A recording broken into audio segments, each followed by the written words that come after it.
तो आज हम इंग्लिश ग्रामर के एक इम्पोर्टेंट मॉडल वर्ब के टॉपिक को कवर करने वाले हैं, जिसमें हम सीखने वाले हैं हैव का प्रयोग। यानी कि मॉडल वर्ब के साथ आप हैव का इस्तेमाल कैसे कर सकते हैं। अब जैसे आपने कई बार सुना होगा would have, should have, will have, may have, could have, must have, might have. तो आखिर इनका रियल मीनिंग क्या होता है, तो चलिए आज की वीडियो में देखते हैं और अपने डेली यूज के सेंटेंसेस में हम इनको किस तरह से यूज करेंगे वो भी देखेंगे। तो आगे बढ़ने से पहले ना हम एक थोड़ा सा कॉन्सेप्ट क्लियर करते हैं। यहाँ पर जब आप किसी भी मॉडल वर्ब के साथ हैव को लगाते हैं ना, तो यहाँ पर दो आपके स्ट्रक्चर निकलकर सामने आते हैं। वो दोनों कौन कौन से होते हैं? एक स्ट्रक्चर होगा जिसमें सबसे पहले सब्जेक्ट आएगा, फिर मॉडल वर्ब आएगी, उसके बाद हैव आएगा। और यहाँ पर हैव के बाद एक बड़ी इंपॉर्टेंट चीज है जो है V3, यानी कि वर्ब की थर्ड फॉर्म, और लास्ट में ऑब्जेक्ट है। अब ये जो नीचे वाला जो स्ट्रक्चर है इसमें क्या है कि ये वर्ब की थर्ड फॉर्म नहीं है। इसमें सबसे पहले सब्जेक्ट है, फिर मॉडल वर्ब है, फिर हैव है, और यहाँ पर जो है वर्ब की थर्ड फॉर्म ना होकर डायरेक्ट आपका जो ऑब्जेक्ट है वो आ जाएगा। जिस भी वस्तु के बारे में आप बात करना चाहते हैं वो यहाँ पर आ जाएगी। ठीक है, तो ये दो स्ट्रक्चर्स आपको ध्यान में रखने हैं पूरी वीडियो को देखते टाइम, ताकि आप कभी कंफ्यूज ना हो। तो चलिए स्टार्ट करते हैं। तो यहाँ पर ये वाला जो है इसमें आपकी वर्ब लगेगी, और जो नीचे वाला है इसमें आपकी वर्ब नहीं लगेगी। तो देखिए सबसे पहले हम देखेंगे वुड हैव को, यानी कि जब आप वुड के साथ हैव लगाते हैं तो इन दोनों स्ट्रक्चर्स के बेसिस पे यहाँ पर दो जो है इसके सेंस निकल कर आते हैं।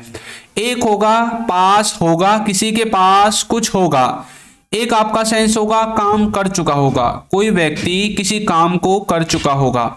ये दोनों सेंस इसके यहाँ पर निकल कर आते हैं। ठीक है, इनका जो स्ट्रक्चर है वो मैंने आपको बताया था। एक में तो आपको लगाना है सबसे पहले सब्जेक्ट, फिर वुड हैव, और उसके बाद डायरेक्ट ऑब्जेक्ट। ये वाला स्ट्रक्चर होगा आपका पास होगा वाला। और जो ये है काम कर चुका होगा, इसमें आपको हैव के बाद वर्ब की थर्ड फॉर्म लगानी है, जैसा कि मैंने आपको वहां पर शो कराया था। ठीक है, तो चलिए देखते हैं कैसे। उसके पास पेन होगा, तो हमने लिख दिया he would have a pen. वह खेल चुका होगा, तो यहां पर इसका मतलब होगा ही वुड हैव प्लेड। अच्छा, हमें कैसे पता चलेगा कि कहां पर वर्ब की थर्ड फॉर्म आनी है सेंटेंस में, कहां पर वर्ब की थर्ड फॉर्म नहीं आएगी? तो ये हमें पता चलेगा सेंटेंस को देखकर। कैसे? यदि किसी सेंटेंस में, किसी वाक्य में आपको काम को करते हुए दिखाया गया है, जैसे कि वह खेल चुका होगा, तो काम क्या है? खेलने का। और जो आपका विदाउट वर्ब होगा, जिसमें वर्ब नहीं आएगी, उसमें सिर्फ इंफॉर्मेशन दी जाएगी। जैसे उसके पास पेन होगा, तो बताइए आप यहां पर कोई काम कर रहे हैं? कोई भी व्यक्ति यहां पर किसी भी काम को नहीं कर रहा। यहां पर सिर्फ इंफॉर्मेशन ली गई है या दी गई है, या किसी के बारे में बताया गया है कि उसके पास पेन होगा। मान लीजिए कोई व्यक्ति है, या फिर आप मान लीजिए अपनी क्लास में बैठे हुए हैं, क्लासरूम में हैं, और आपके पास आज पेन नहीं है, आप पेन को घर बुलाए। ठीक है, अब आप अपने दोस्त से पूछ रहे हैं यार एक पेन हो तो दे दो एक्स्ट्रा, मेरे पास पेन नहीं है, मैं घर भूल कर आ गया। अब जो आपका दोस्त है उसके पास भी नहीं है, लेकिन उसने बोला उसके पास होगा, उससे जाकर ले लो। तो यानी कि किसी के पास कुछ होगा, किसी के द्वारा किसी के बारे में कुछ जानकारी जब दी जाती है, उसमें आपको वर्ब लगाने की जरूरत नहीं होती, क्योंकि वर्ब का मतलब होता है काम, कार्य। यहां पर तो कार्य किया गया है। वह खेल चुका है, क्या कार्य है? खेलने का कार्य है। वह पढ़ चुका है, वह नहा चुका है, वह गा चुका है। तो यहां पर कार्य हो रहे हैं वह के द्वारा, तो यहां पर वर्ब की जरूरत पड़ती है। और एक बात और, जब भी किसी भी मॉडल वर्ब के साथ हैव आएगा तो हमेशा वर्ब की थर्ड फॉर्म ही लगानी है। अब जैसे यहाँ पर खेलने को इंग्लिश में हम कहते हैं प्ले, तो प्ले की थर्ड फॉर्म हो जाएगी प्लेड। अच्छा, एक एग्जांपल और देखिए, वो देख चुके होंगे, वो देख चुके होंगे। तो यहाँ पर वो के द्वारा क्या काम किया गया है? देखने का काम किया गया है। तो कैसे बोलेंगे देखने को? देखने को कहते हैं क्या चीज देख चुके होंगे? कोई टीवी वगैरह, कोई सीरियल वगैरह, कोई मूवी वगैरह देख चुके होंगे, तो बोलेंगे दे वुड हैव वॉच्ड। मान लीजिए कि आपके घर वाले हैं, सभी आपके घर वाले आपको छोड़कर फिल्म देखने गए हैं, थिएटर में, सिनेमा हॉल में फिल्म देखने गए हैं।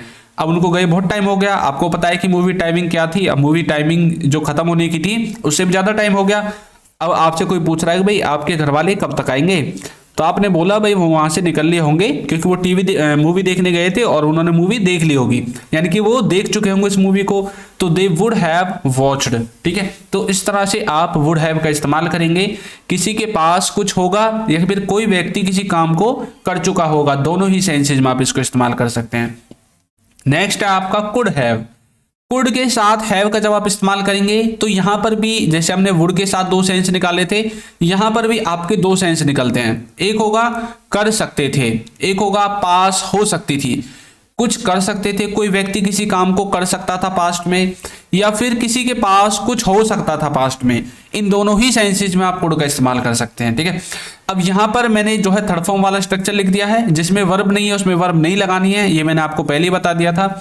तो यहां पर सबसे पहले सब्जेक्ट आएगा, फिर कुड हैव आएगा, और यदि किसी के पास वर्ब है, वर्ब किसी सेंटेंस में है, तो वर्ब की थर्ड फॉर्म लगानी है, वरना डायरेक्ट ऑब्जेक्ट लगा देना है। देखिए कैसे, तुम वहां जा सकते थे, तुम वहां जा सकते थे, तो बोल सकते हैं you could have gone there, you could have gone there, तुम वहां जा सकते थे।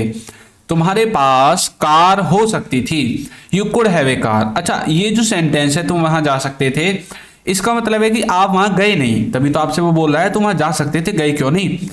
तो यहां पर ना हम कुड हैव के द्वारा उन सेंटेंसेज को बनाएंगे जिन सेंटेंसेज को या फिर जिन कामों को आप पास्ट में कर सकते थे, लेकिन वो काम आपने पास्ट में किए नहीं, और अब आप प्रेजेंट में खड़े होकर उन कामों के बारे में सोच रहे हैं, पछता रहे हैं, या फिर किसी को बता रहे हैं, या फिर कोई आपको बता रहा है कि यार तुम वहां जा सकते थे, तुम वो कर सकते थे, तुम उसे देख सकते थे, तुम उसे पूछ सकते थे।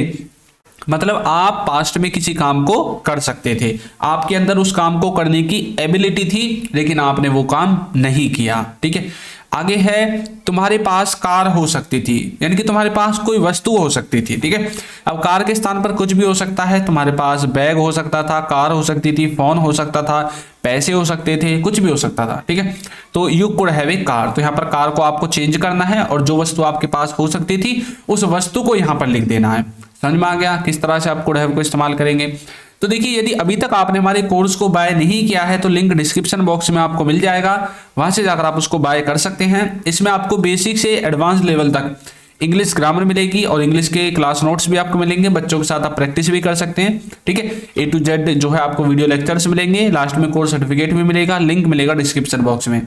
इसका जो प्राइस है वो है सिर्फ 299, और बाद में ये बढ़ भी सकता है, तो अभी आपके पास मौका है, जाकर ज्वाइन कर लीजिए।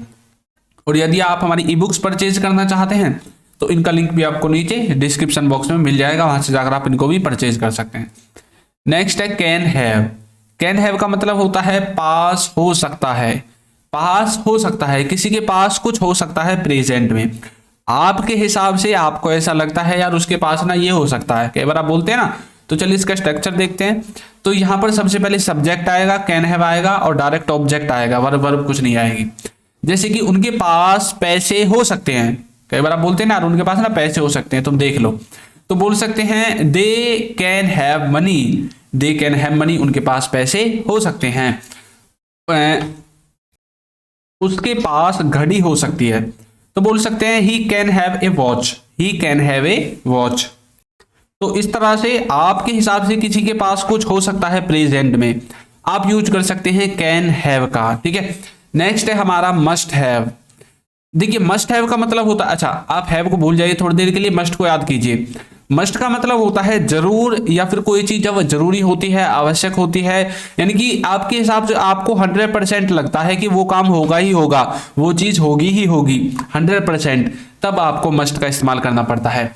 और जब हम मस्ट के साथ हैव लगाते हैं तो इसका मतलब होगा कि कुछ जरूर होगा किसी के पास, या फिर कोई किसी व्यक्ति किसी काम को जरूर आपके हिसाब से कर चुका होगा, आपको ऐसा लगता है। ठीक है, स्ट्रक्चर देखिए, आपको मस्ट हैव लगाना है, आगे पीछे सब्जेक्ट ऑब्जेक्ट आएगा। जैसे उसके पास जरूर कार होगी, उसके पास जरूर होगी, आप पूरा श्योरिटी के साथ बोल रहे हैं या जरूर उसके पास कार होगी, तो बोल सकते हैं he must have a car, he must have a car, उसके पास जरूर कार होगी, वह जरूर खेल चुका होगा, तो बोल सकते हैं he must have played, he must have played, वह जरूर खेल चुका होगा।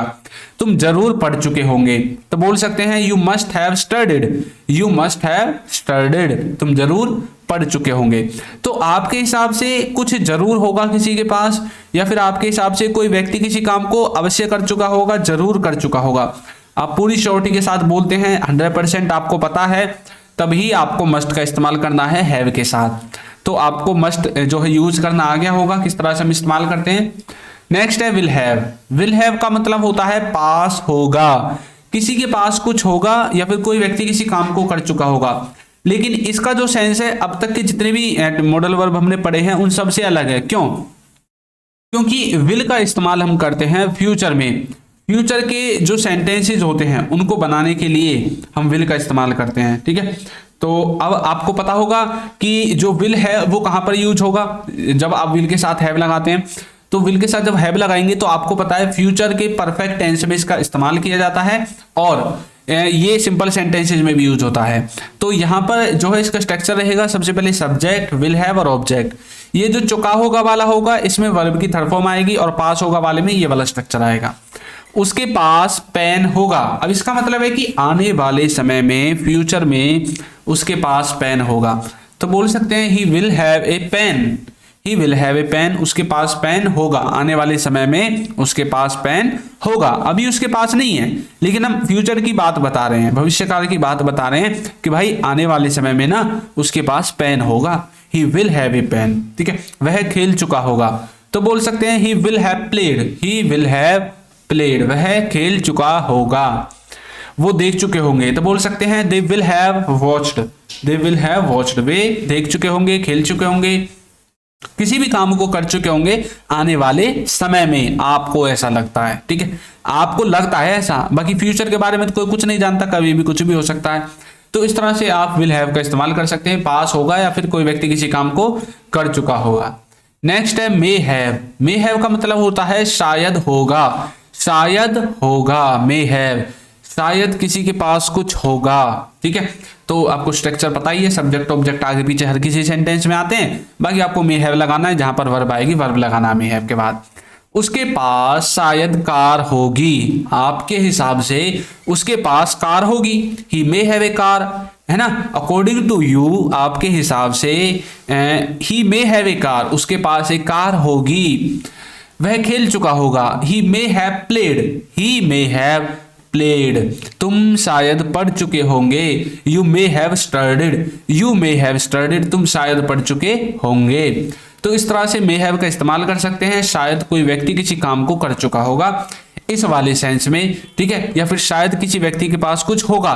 ये बातें प्रेजेंट को लेकर होंगी, और ये जो बातें होंगी ना, इनमें आप श्योर नहीं होंगे, इनमें आपको पक्का पता नहीं होगा। इन बातों में 50-50% का चांस होता है, हो भी सकता है, नहीं भी हो सकता है। मे का मतलब भी होता है 50-50%।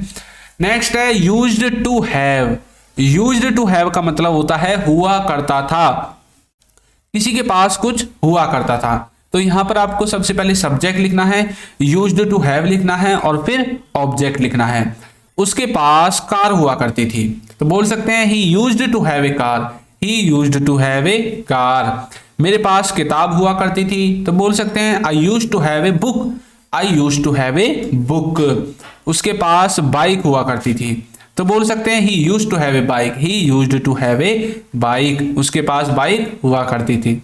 तो इस तरह से किसी के पास कुछ हुआ करता था, आप यूज कर सकते हैं यूज्ड टू हैव का पास्ट में। ये बातें पास्ट की हैं, पास्ट में कई बार आप डायलॉग मार देते हैं ना, उस जमाने में ना मेरे पापा के पास स्कूटर हुआ करता था, उस जमाने में मेरे पापा के पास बहुत सारे पैसे थे, बोरी भर के, कट्टा भर के, है ना। तो कई बार आप डायलॉग मार देते हैं अपने मित्रों में, दोस्तों में, तो वो वाला है ये, ठीक है। पास्ट में कुछ हुआ करता था आपके पास, ठीक है। नेक्स्ट है शुड हैव। शुड के साथ हैव, पास होना चाहिए, किसी के पास कुछ होना चाहिए प्रेजेंट में, या फिर चाहिए था, किसी को कुछ करना चाहिए था पास्ट में। ये एक प्रेजेंट का सेंस देगा, एक पास्ट का सेंस देगा। सबसे पहले सब्जेक्ट आएगा, शुड हैव और ऑब्जेक्ट, जहां पर वर्ब आएगी वर्ब आ जाएगी, ठीक है। तुम्हारे पास किताब होनी चाहिए। अब मैं आपसे बोल रहा हूं, ऐसे ही मत आ जाना मुंह उठा के, किताब होनी चाहिए तुम्हारे पास।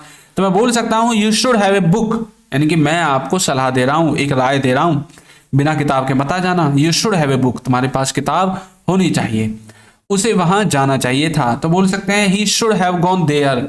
ही शुड हैव गॉन देयर, उसे वहां जाना चाहिए था। तो उसे वहां जाना चाहिए था, he should have gone there.